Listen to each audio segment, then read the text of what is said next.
Assalaamu Alaikum wa Rahmatullahi. My brothers and sisters, I wanted to share something that happened with me personally. Not too long ago, I went to visit a friend of mine whose mother was dying of cancer. She had been battling cancer for about 5 years, and news came to me that she was on her last days.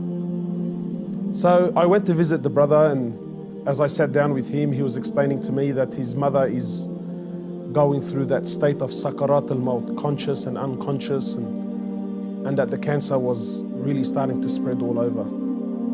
So as I sat with this friend of mine and we were talking, his eyes teared up. So I assumed that because his mother's dying, and so I tried to comfort him, and I said to him, look, this is natural in life. And he said to me, I'm not crying because she's leaving. And of course I am upset, but that's not why I'm crying. I said, then why are you upset? He said, I'm upset because all my life I've never thanked my mother for what she's done.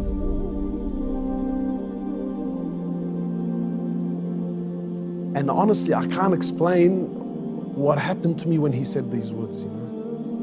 He said, all my life, I've never once in my life said thank you to my mum. He said, and now that she's sitting in the next room and she's alive, but she's conscious and unconscious, and even if I spoke to her, she's not going to be able to understand or comprehend the words that I'm saying. And wallahi, my brothers and sisters, this really affected me. That all his life, all of our lives, for those of us who are fortunate enough that their mothers are still around, my mum has been there all my life, never failed me once, and never once have I ever come to her and just said thank you. And not one of those thank yous with some flowers, and that's a good thank you, but those really deep thank yous.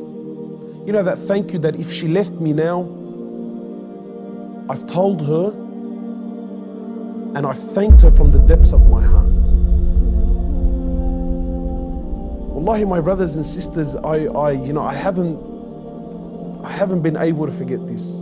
That when was the last time you thanked your mother? When was the last time you showed your mother genuine appreciation for everything that she's ever done? Or are we going to be like those, or are we going to be of those who, when our mothers leave us permanently, then we will sit back and remember and start to regret that I didn't take advantage of the opportunity when I had it. My brothers, in many places around the world, they celebrate this thing called Mother's Day. And it breaks my heart because in Islam, in truth, Mother's Day is every day. We don't single out one day of the year to say, oh mum, look, I remembered you today. But rather we're ordered by Allah and His Prophet more or less to remember our mothers on a daily basis. A man came to the Prophet of Allah and he says to him, O Prophet of Allah, and many of us get this hadith wrong. He says, O Prophet of Allah, who is most deserving of my kind treatment? He says to him, your mother. He says, then whom? He said to him, your mother. He said to him, then whom? He said to him, your mother. He said, then whom? He said, then your father.